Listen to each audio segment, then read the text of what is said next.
Hello, welcome to Canadian X-Talk Radio. It's Saturday night, 7 p.m. PST, 10 p.m. Eastern. My name is Glenn Ferguson, host of the show, and also joined by my wife, Janessa. Hi, Janessa. Good evening. So, who's our special guest tonight? Our special guest tonight is Laurie Notch. We have met her via the internet and on another show and have got along absolutely brilliantly. Lovely lady. Amazing lady. Some of the stuff that she's done in her lifetime, just second to none. So we are very, very excited to be chatting with her today. Actually, Laurie Notch is an anthropologist and published author. She's worked in Africa, Asia, Asia Minor, Europe, and the USA as a university lecturer and private consultant on cross-cultural media and advertising. Are you there, Laurie? I am here. How's it going tonight? It is going like a whirlwind, but I am here making time for you guys. Now, like Janessa said, we had the opportunity at one point to work on this paranormal unity thing that's going on. Can you explain a little bit about that for us? Well, I think that, and I'm not taking all the credit, but maybe about 6 months ago I was on another show, and I get interviewed occasionally on this topic because I've done a couple of paranormal programs, and I research it, I've written about it as an anthropologist. And one thing I noticed when I was actually working with production, with paranormal teams, is they just couldn't get along. No kidding. I did not understand why you have this common goal, and you're all at each other. So we discussed it on these other shows, and then that launched into a series of other shows. A couple of them where I met both you guys on air, and to talk about the issues facing the paranormal community and researchers. So that's kind of what Paraunity was about, to see if everyone could just get along and come up with some, I don't want to say rules and regulations, but some sort of general standards. Standards or whatever, operating procedure manual, if you want to put it that way. Yeah. And then I guess everyone got busy because we just didn't get on the show anymore. It just didn't happen. I think that was around August. Yeah. We were pretty busy over the summer. Yeah, just one of those things, like even with local groups where we are right now in British Columbia, we have occasional conflicts. It's not so much conflicts, it's just more secrecy. People don't want to share information or ideas and technology, which really... and then egos. Yeah, egos kind of get in the way as well, which is kind of par. I think that's the real core of the issue, the ego thing. And it's funny because I think I asked everybody I met to send me information. I asked, 3 or 4 questions. I'm doing a big article on my magazine on it. Yeah. And you and some of the other group that we had talked to had just sent me the answers to their questions, and it's quite interesting, what the common threads, that are running through these responses. Of course, not being able to access certain places, not having ability to share, these were some of the challenges they talked about. And oddly enough, I met in person. Do you know, she's friends with you on Facebook, Debbie Perkins? Yeah, I know Debbie. Yeah. Talked with her? Yeah, she's great. She walked in to a casting call in our studio on Saturday. Oh, really? Of all the things. And I thought I saw her, I recognized her, and sure enough, and I didn't even know she lived right down the street from, she's out about 20 miles, but she lives in Maine. Yeah. And I told her what I was doing, and oh my gosh, she went to town and got a whole bunch of paranormal groups from around the world to answer those questions. So I'm going to have like a 6 to 8 page spread just on paranormal community people. Oh, that's nice. Cool. So I'm putting that together now. Well, that gives you kind of a nice cross-reference, I guess, from all over America and Canada, and obviously if you're dealing with people in the United Kingdom as well. We all have different ideas on how an investigation should be run, how we deal with a client. But if we can get some sort of mid-range where we all agree on some sort of standard, if you will, where we have some sort of correlation between what we look for and what we don't look for. Exactly, and I, there are definitely a lot of commonalities. Just, and I suppose at the para conventions, and you guys are going to be hosting one, right? Or you're organizing one? Yeah, we have the Western Canada Paracon and Spiritual Expo 2014, June 7th and 8th of next year. So that's going to be an interesting one for us. Yes, and we're hosting it and doing it. Oh my gosh, I don't know how you guys could do it, but it'd be interesting, who attends, and of course, if this kind of topic comes up. Yeah. So, I don't know, I'm just curious about the way the community works, and that's why I like to pick your brains about all that. Well, like I say, it's humorous and difficult at the same time. Like, we could just agree on one thing. I actually tried to form a paranormal guild with most of the groups in the lower mainland of British Columbia about, 4 years ago? No, about 3 years ago. 3 years ago, and that kind of died a sudden death when people started picking arguments, I guess. Yeah, it was just kind of an argumentative website where people would come in and just cause trouble. Well, I guess there are just some people that just cannot be, that just have to pick an argument on everything. Do you know what I mean? Yes, but why do you think that is? I have no idea. It just happens. And you can't just tell them to obey Robert's rules or whatever? No, well, a lot of them are not actually societies, so that's becomes an issue as well.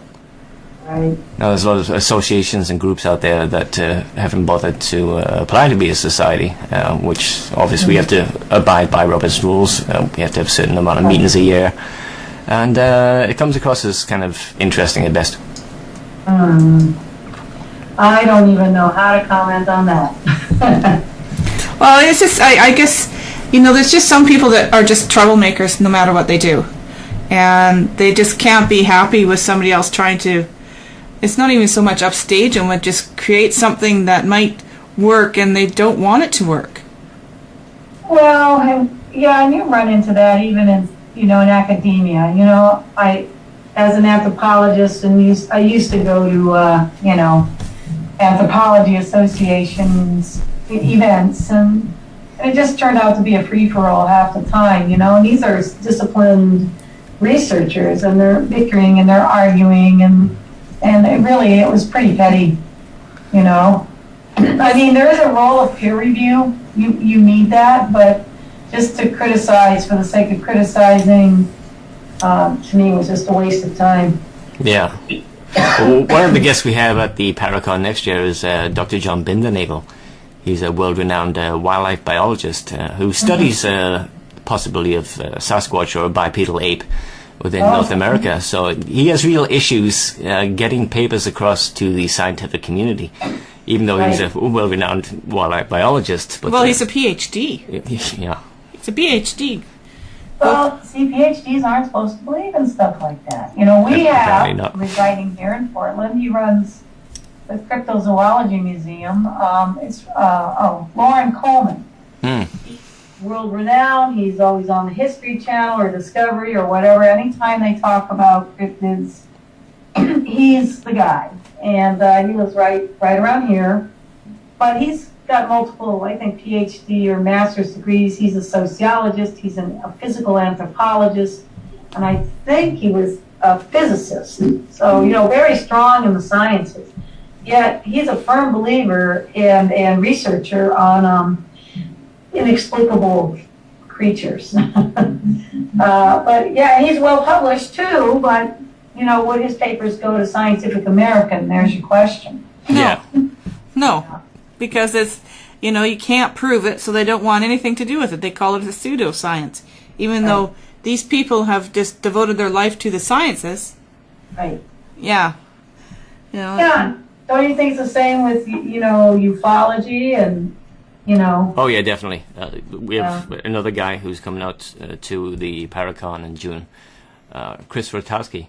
He's an amazing guy. Like, he's part of the World Federation, he's pretty much the top Canada guy for UFO research and survey.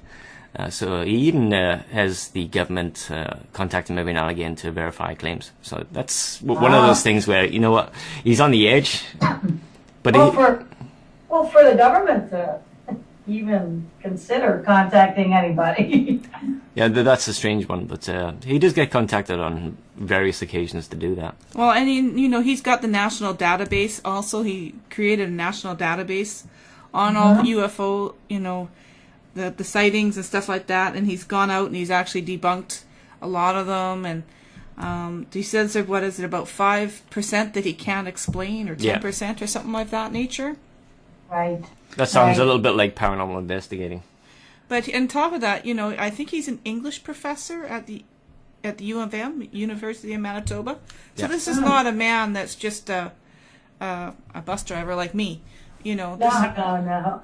Hey, don't knock the bus driving there, Janessa. Well, it's kind of fun. Yeah, very important. It's kind of funny because in our job we have nuclear physicists, we have police officers, we have military, we have ex-lawyers, judges, ex-teachers, and so it's kind of.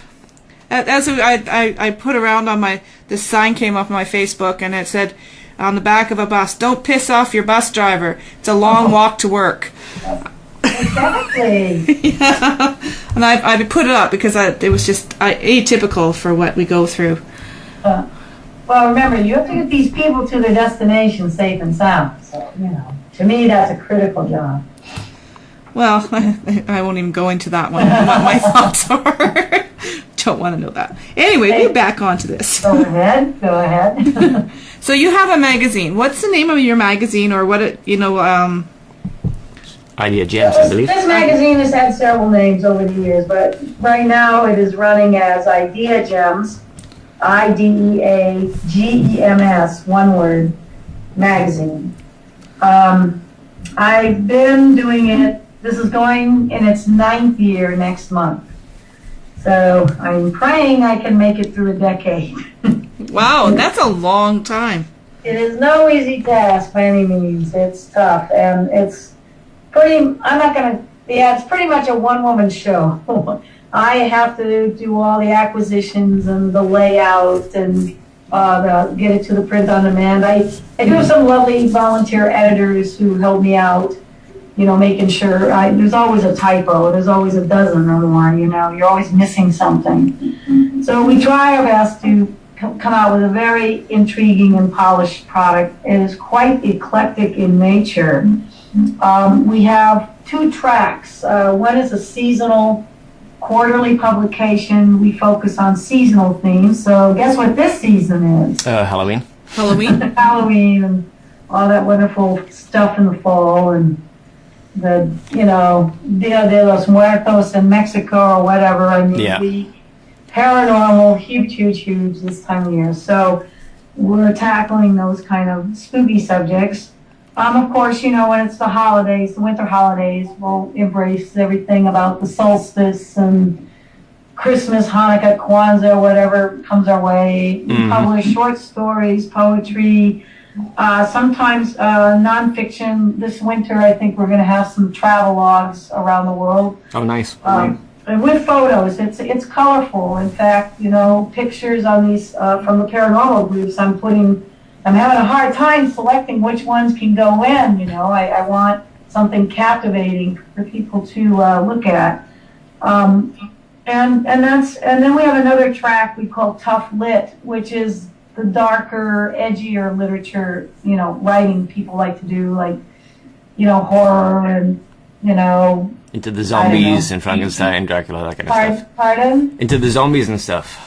Well, I don't do very much zombies in the literature. I rarely come. In fact, we are running one this Halloween issue called about zombie porcupines. It's brilliant. So I will be running that in the Halloween issue. But yeah, we don't really do or get a lot of zombie stuff. I'm the only crazy one who does zombie haiku, and I only publish that online. So we have these 2 tracks, and the mission of the magazine actually is to give, beginning writers, or if you want to say burgeoning writers, people who've never really been published before, who are trying to establish themselves as writers, we give them their first publishing credential. We particularly encourage women writers, women photographers, women artists.